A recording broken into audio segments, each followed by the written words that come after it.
So, welcome everybody. Few and mighty, but amazing. And this is the February Diversity Chat. Pretty much the theme is love the lane you're in. And pretty much we're just going to discuss how we got in the lane that we're in and how to capitalize on it. And I think one of the biggest things that I have noticed in working with different groups on diversity is defining what that lane is.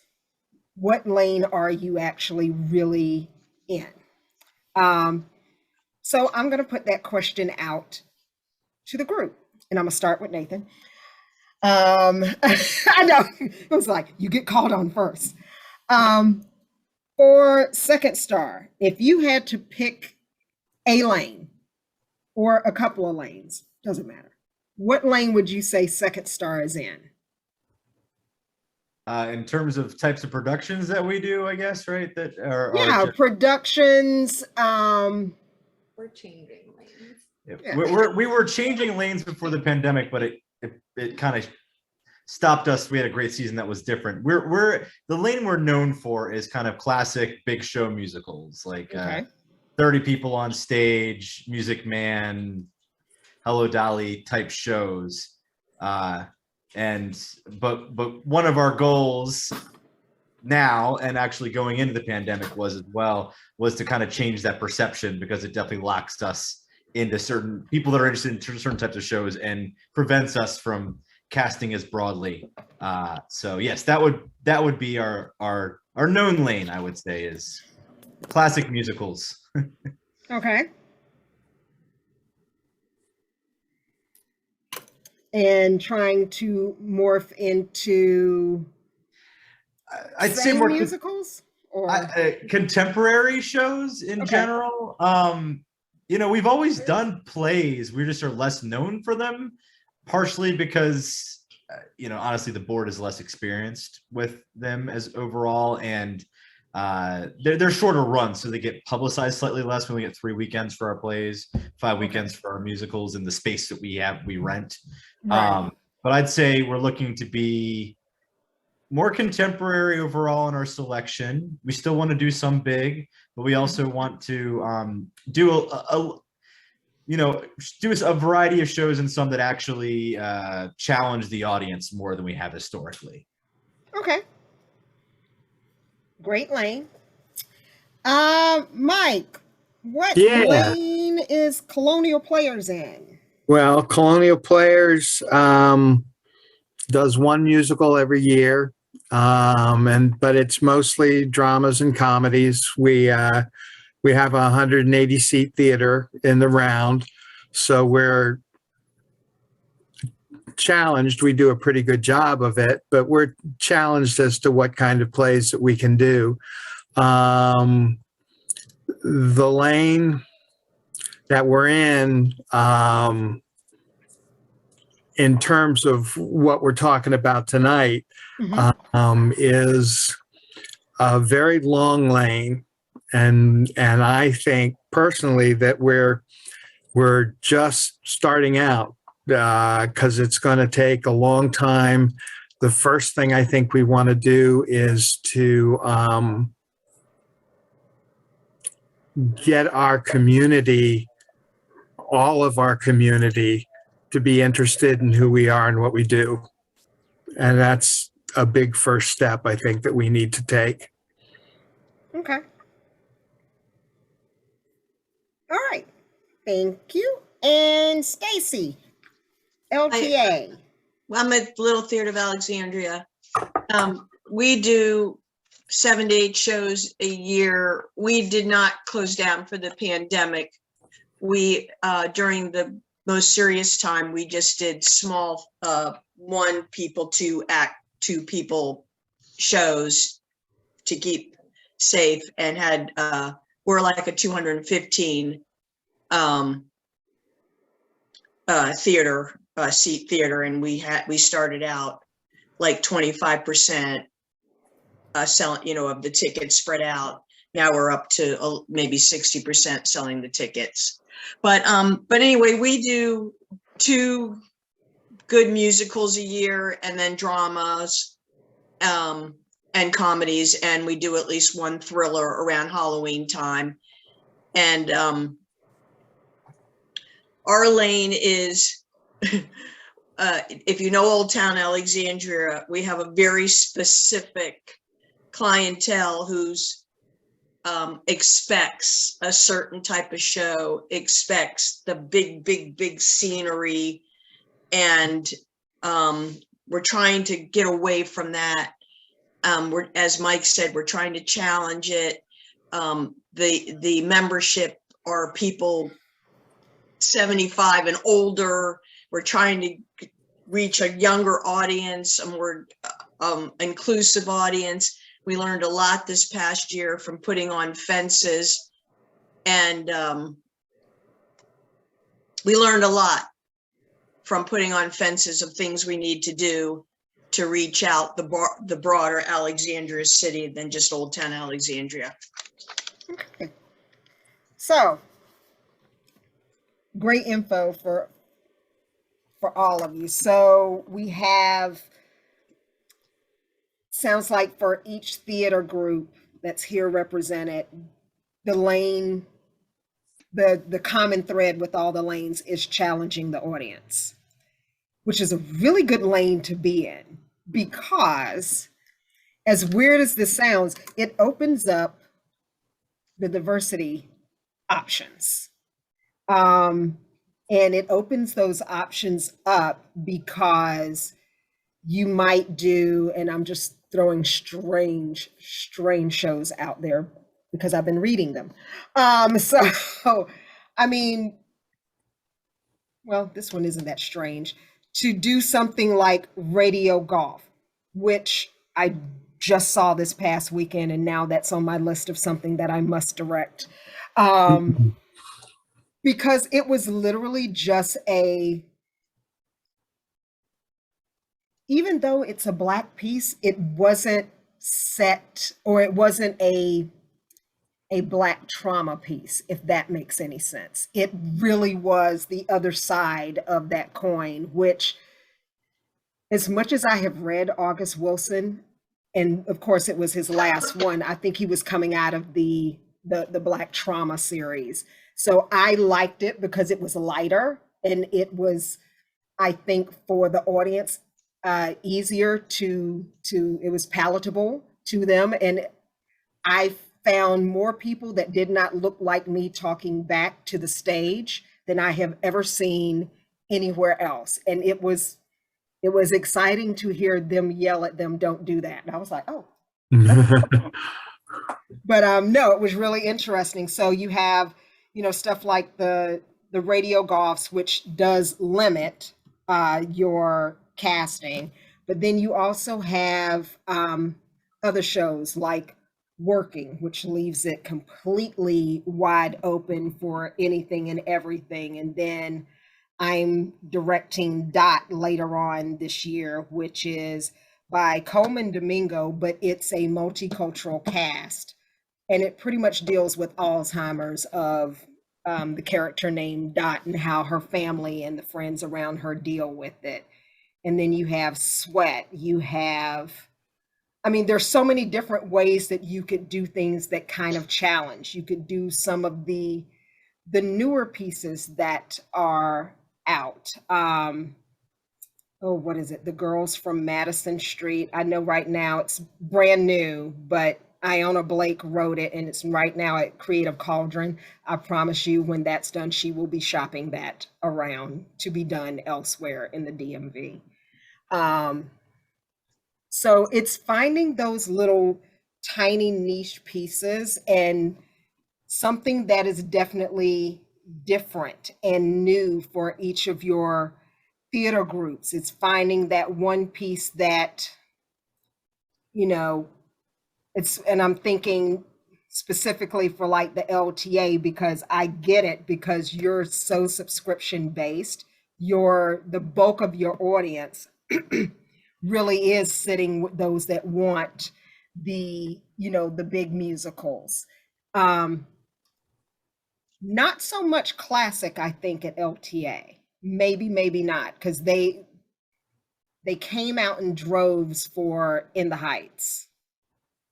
And we Okay. just did Bright Star, and which Right. I was really surprised but we did great and people loved it. And I was wondering how it was going to go over, but people absolutely loved it. Yeah. So it's finding all those different things. I'm just going to throw out different things. Second Star should do Rock of Ages. That's definitely out there. I would, and I'll always toss out Strange Things. I think Colonial Players should do Crowns. I think the issue with, by the way, Meet Vera Stark was the fact that the title wasn't as known for the community that needed to audition for it and or come see it. Mm-hmm. Oh, okay. Yeah, just not next year. Not a problem. Okay. I was like, I'm just putting it out there. After February next After year. February, it'll be available. Oh, okay. Okay. Sorry, we just finished our season There are selection. 2 shows now. That hasn't we're been like, hasn't been okay. announced, but yeah. That's on it. That's funny. Yeah. But we highly recommend it. We do. What did you all did you write that? No, No, it's it's Regina Taylor. It premiered at Arena when I was in high school, which is how I had seen it. One of our teachers was doing it. It's a beautiful so, show. Yeah, it's an exceptionally written show. Yeah.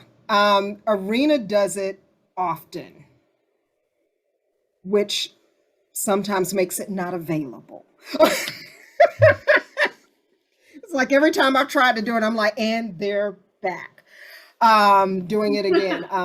Another one that's out there, as weird as it is, and these are, as weird as it sounds, you have the 80s Prom, you have, what is that other one that just went completely out of my head? Oddly enough, Happy Days the musical, shockingly, does quite well. Huh. Small cast that comes with its own bus, and I will say this until somebody in this area does it, forever Patsy Cline. Hmm. Comes with a tour bus, meaning it's like Elvis performing. Everyone just empties out of the country to that one location.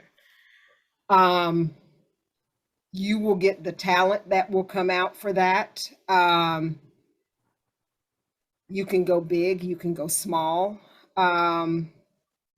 Jekyll and Hyde is another one if you want to do something immersion, but literally finding things that kind of challenge your audiences to where you can give them a little bit of what they're used to and give them a little bit of something that they're not so used to.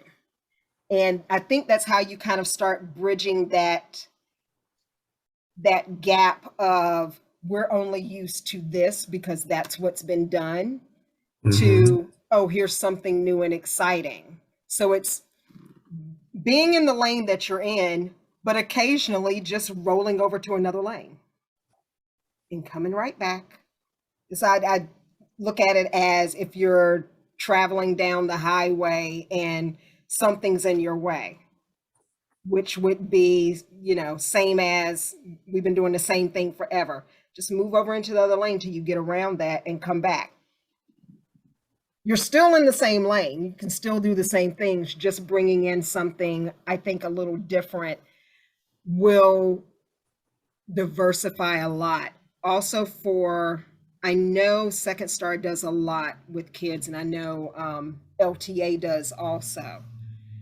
What youth shows, and I'm not sure so much for Colonial Players, but youth shows will always bring in the kids, and they tend to come back. And I'm going to say the one show, and yes, I know before I even say this, just do The Wiz. Do The Wiz.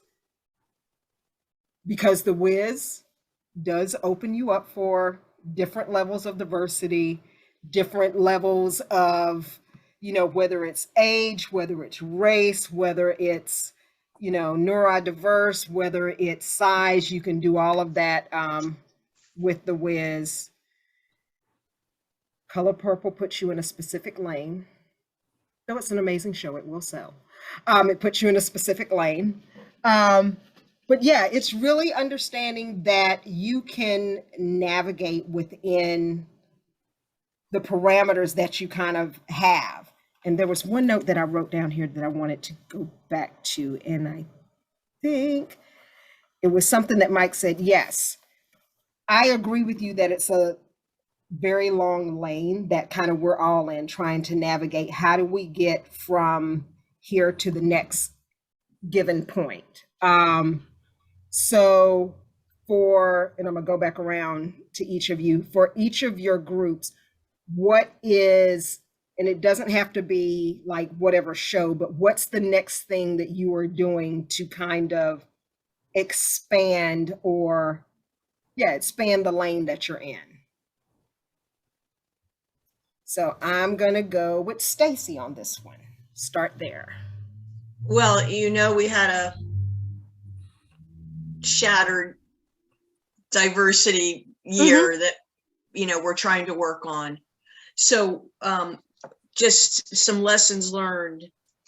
The audition table needs to have at least a non-white person at the audition table. When you come into the theater, the audition table is the first thing you see, welcoming, and oh, nobody at this table looks like me. That's a problem, especially when we keep on saying we want you to come audition. So we're going to work on that. The graphics for the upcoming season, the graphics for Fences, I'll just tell you very briefly, was very insulting. It was a very ripped young Black man stripped down with silk boxer shorts on, and which has nothing to do with Fences, and the cast was appalled.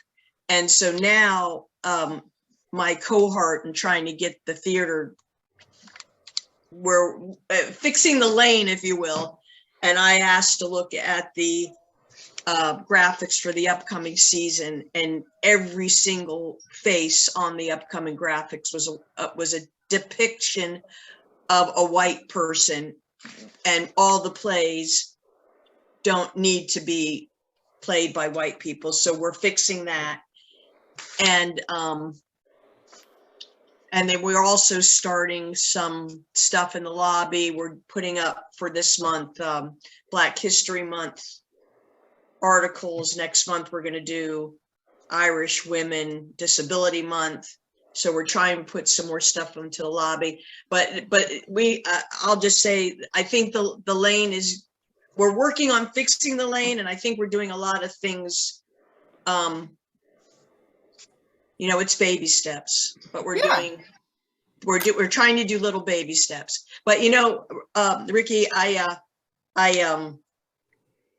channel you all the time, and I always say, remember what Ricky says, be where you have to meet the people where they are. So I see it like probably once a day, and you got to meet the people where they are. So the person in charge of graphics, what were you thinking? The person on top of the audition table, what are you thinking? You got to meet them where they are and try to help them along. Yeah. And graphics is really a good way to do a lot of things. There are a lot of graphic artists that are out there. I call on quite a few, quite a lot. But yeah, graphic artists, as far as how you depict things, how you set your, how your season looks, definitely will send a message to those that, whether they're looking to come to your theater or not, it will definitely send a message. So those are really good things to look at, and definitely the audition table. So thank you, Stacy. Mike, what does Colonial Players have going on? Like, what's something that you are working on that can kind of expand your lane? Well, our issue, and I agree totally with Stacy, but Our problem is not, is actually having someone to sit at the table who is not white. That's what we're trying to change. We're trying to have the community not just enjoy what we do, but want to work with us and as part of a team. And so I would say that we do have a diversity team as part of our board, and what they are trying to do as baby steps, as was said, is to go out in the community and make people aware of us, and so until that happens, we're going to have to really, have our working shoes on. Yeah, once things start to open back up, you guys are in the perfect place. Go to every karaoke spot you can go to. Literally. Talk to the person that's had too much at the end of the bar. It's amazing what they've done. Most of my friends that I have met in theater, I met at karaoke bars. Didn't know that. They're now all professional and working at Signature. But yeah, I met them all at karaoke bars. But they did do community theater for a while. But yeah, that is one of those things where when you have to get back out into the community, sometimes it's going to the places that you would not normally go. Go to the place where you're definitely the minority. And just start the outreach and just, hey, how you doing? Come here, come there. I mean, I just found out the other day that the FedEx guy that delivers my wine sings. I was like, oh, so you sing? He was like, oh, you heard that? I was like, yeah, my window was open. I heard you as you were bringing my wine around, kind of humming. Really nice voice. And I said, you should do shows. And he was like, are the shows why you have all this wine being delivered? I said, no, that's my 401k job that is causing that.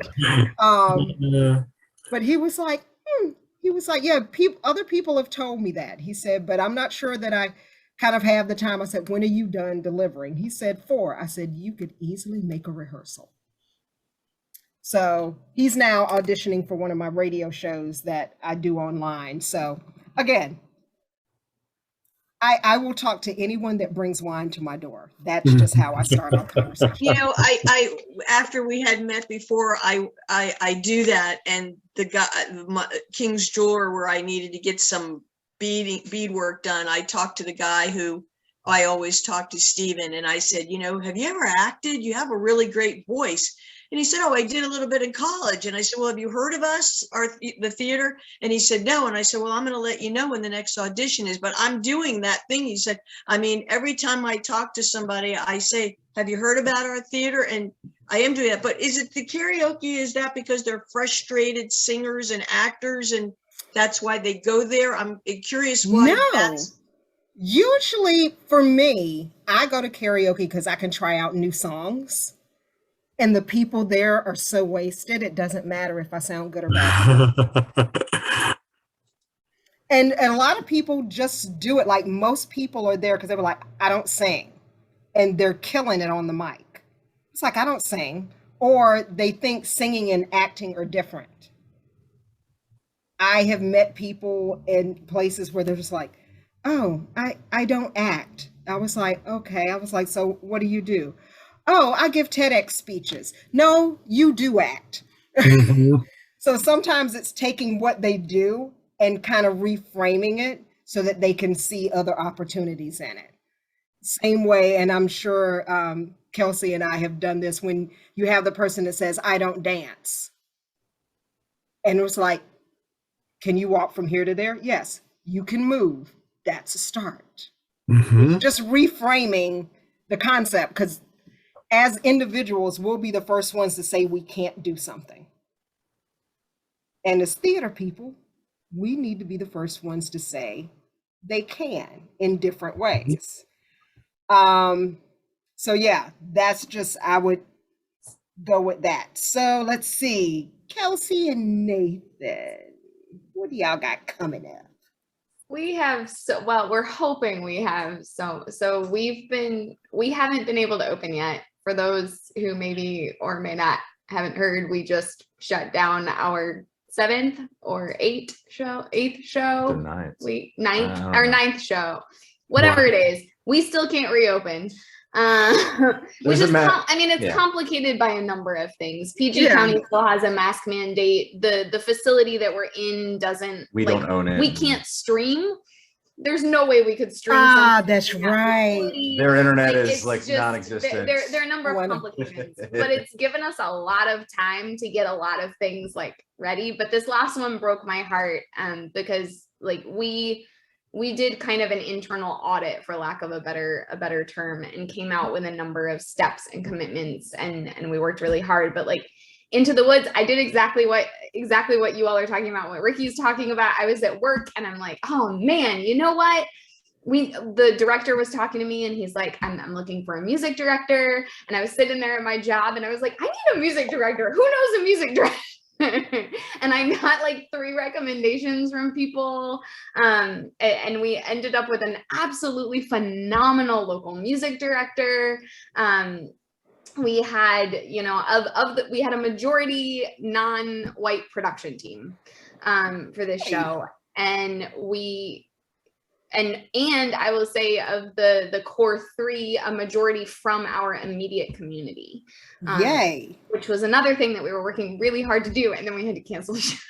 But we're working with the production team to see where they might fit in our upcoming season. Okay. I was like, don't lose them. No, we're not going to lose them. I adore all of them. I'm now their best friends, whether they want me to be or not.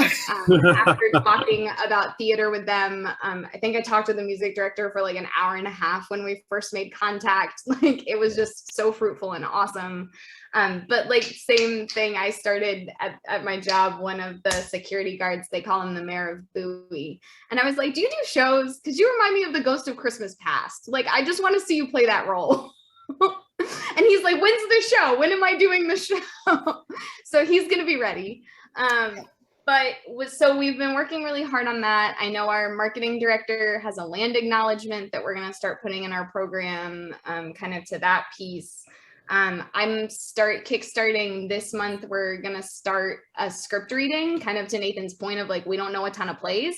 So the season selection committee has started doing a deep dive whenever we consider anything. I think we've read over 45 scripts as a small but mighty committee in the past 2 years. And now we're well, all of our community is I don't really know plays. Okay, cool. Instead of book reading club, let's do script reading. I did those at the beginning of the pandemic, but it was just my brother up in New York was like, oh, we're all stuck in the house, because he was the only performer and everyone else was, I think, a nurse or something, but to all these different people. And they literally would sit around and put people on Zoom and read these plays. And he'd be like, we need somebody to read this character. And it was always a cold read, but we would read it and discuss it. And his partner, who's from Russia, would always go, I don't understand this thing that y'all are talking about. So he would always ask the really good questions that would cause us to have these really honest and deep conversations about, what was it? Double Wide Christmas something that. Yeah, we read that one and read that. Ruslan was like, I don't get it. Someone's going to have to explain it to me. He was like, I'm reading the lines and it's not making sense. And it's not because English is not my first language. But it was a really good conversation. And then everyone moved out of that apartment, so they stopped doing that. But those were really good. And I think it does doing stuff like that, whether it's small or big, it does so much, especially for people that don't know the plays or for people that do, to hear it from a different voice, a different perspective. I always love when I'm doing theater, that first sit down read through. And everyone's like, why? I said, because you finally get to hear the play from a different perspective. I don't care how many times I read it. I miss 90% of what's happening because it's all in my voice, in my head. And then, if I hear Nathan read a line, I'm like, oh, now that makes sense because it's not in my head. So those are really good.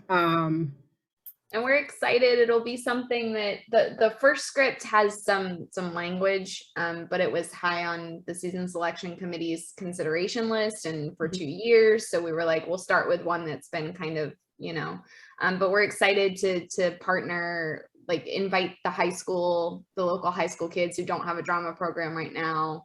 Yes. Into that and that sort of thing. So Oh, so that's those a are great kind of idea. like, that's kind of the small steps that we're taking. I mean, we have an outreach committee that's working on a bunch of stuff too, but that's how do right. we root ourselves in our community and then begin to kind of grow those connections from there. Here's another option that you can use. I mean, all of you can use, but especially PG County, because the schools can't do anything. That is landlocked. I have theater teachers that can't teach theater because they can't do anything other than discuss it in the classroom and or on Zoom. They can't go on stage. They can't do anything off campus. So they're really restricted. But one of our youth advisors at GAC, they're I want to say Idris Goodwin. They're the free plays.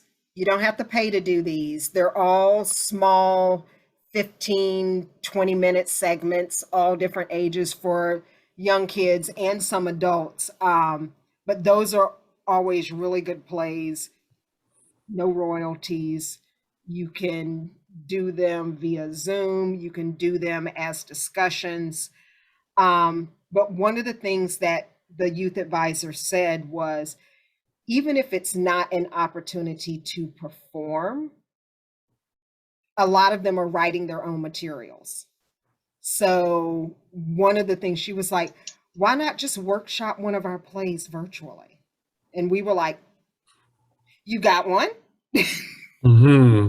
So especially if you're reaching out to those kids, it can be anything. I have seen people take a poem and turn it into a monologue. And then that monologue then gets turned into something else. I think Rude Mechanicals may have done the pass and play writing thing where someone starts with an idea, you pass it to someone else and they kind of add to it. But by the time you get to the end, you have a small one act. So these are all things, especially if you're pulling youth in that don't have that outlet, it's finding other ways to kind of incorporate them into kind of what you're doing. So yeah, that's just an idea that just crept into my head while Kelsey was saying that. Kelsey, how did you reach out to the high school? So I got really lucky, kind of. It's serendipitous. I was transitioning jobs, and my new job is at the Performing Arts Center next door to the high school, but it's hired through the school. And that's how I found out that their teacher had since moved on to another position. So I'm helping through work to sponsor the drama club there. But I do know from working in like youth theater in the Alexandria area and stuff, there are sometimes like backpack flyers that you can do or digital newsletters in the schools that if you contact them, nonprofits can often put audition notices or show notices in there. That's a Thank good you. thing. I hadn't even thought of that.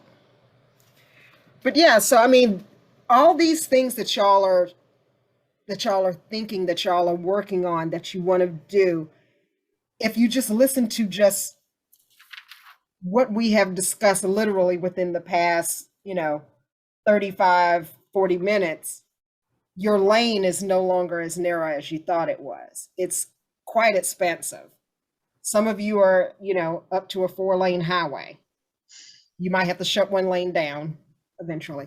But it is just going from the narrow focus into just a wider perspective of things that you can do, whether you're trapped and can't perform, or whether you're able to perform fully, or whether you're in a situation where you can perform but you don't have the audience participation or the cast involvement participation from a diversity perspective. And see, we just did auditions for Cinderella at Silhouette Stages, and we actually had quite a few individuals that came out that had, let's see, we had some neurodiverse, and we had some that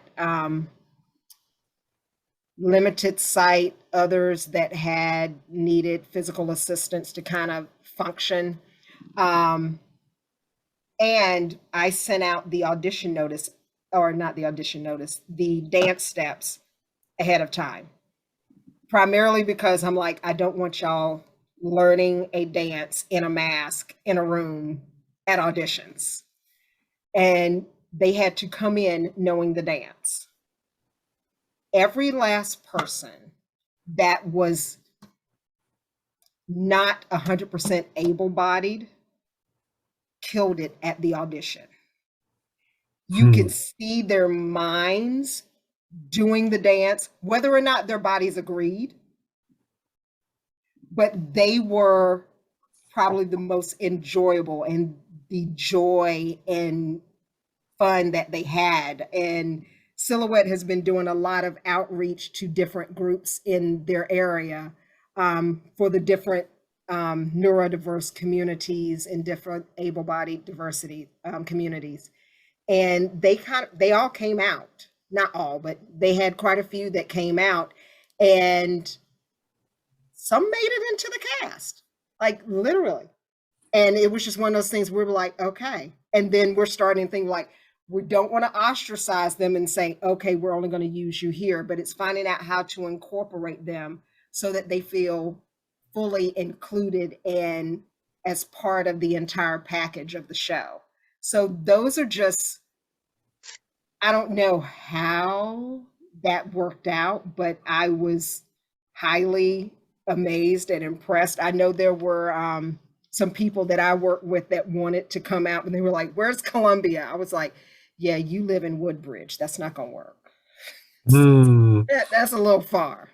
But yeah, I working at National Industries for the Blind, there are just so many people that work with me that do theater. And actually, as an aside, Stacy, one of my immediate coworkers, has actually been on stage at LTA.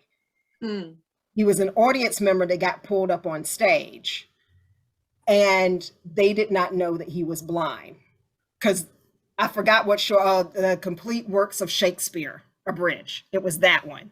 So they pulled him up, and then they realized, oh, he has a cane. And he goes, yeah, I was trying to tell you I can't see. And they were just like, it's okay. And he was just like, so if you give me your elbow, I can run with you wherever you go. So literally, the actor put his elbow back, and Doug held onto that elbow and kind of followed them around on stage for all the crazy things. But he still remembers that. I think that was 2015. He still remembers that now from back then. So those are things that kind of stick with you. And those are the people that you want. So I could probably easily say, so Doug, you want to get back on stage? He was like, no, I'll do one of your radio shows, but I'm not getting on stage. But he also plays hockey. He's the, don't get me to lie. What's the thing? It's the goalie. He's a goalie for blind hockey. It's a thing. Wow. And there's another, it's 6-beat baseball. Yeah, 6-beat baseball team now doing the Blind World Series for baseball. And they all work with me.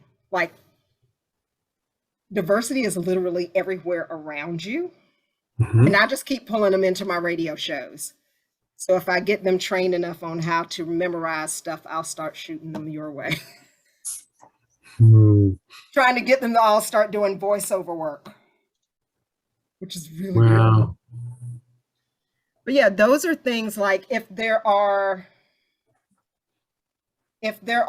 communities or organizations that are in your communities that are not mainstream, you know, like if there is a school for the deaf, if there is, you know, blind school or whatever that's kind of near you, going to those places and incorporate, even if it's not pulling them on stage, if it's doing just we're just going to go do a little one act thing for you, it still connects them to your theater company. And if you can make someone feel included, they will come back. So that's just different lanes that you could do to kind of continually expand until you become this super highway of options of things that you can do to excel in your inclusion walk. I'm trying not to use the word diversity anymore because it's starting to set people off. It's not a fun word anymore because everyone hears about it at work, everyone hears about it everywhere else, and diversity is about inclusion. So I'm trying to switch that paradigm a little bit so people aren't, oh, another diversity chat.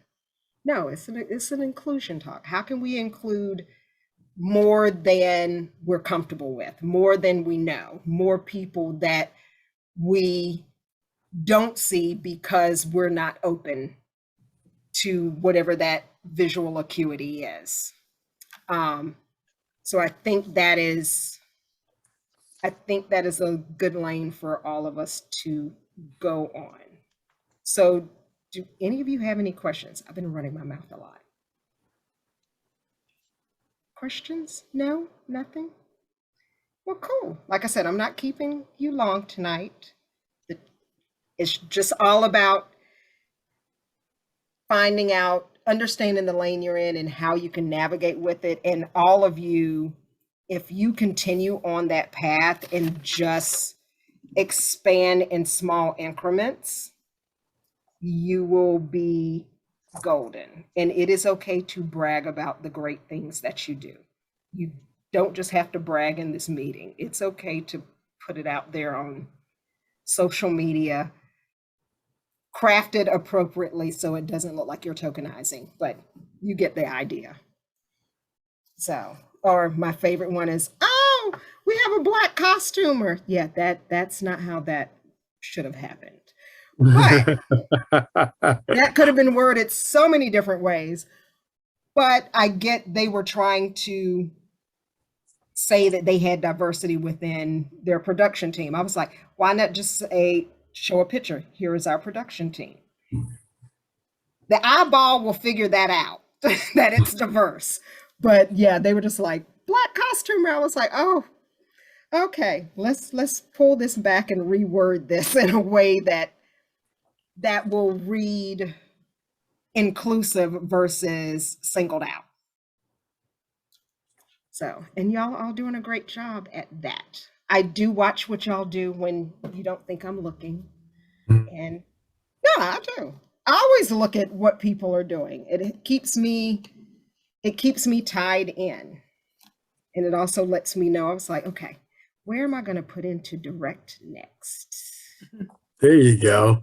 That's what I do. And now that I have a new car, I can travel anywhere. Don't have to worry about it breaking down. So with that, I do want to thank you all for your time this evening. And I wish you all the joy on your journey. And if you need help, just, always reach out. I'm here to talk, listen, occasionally wipe out a few kneecaps, whatever you need. Thank you. You are so welcome. All right. Bye, guys. Thank you very much. Bye. You are so welcome. Nice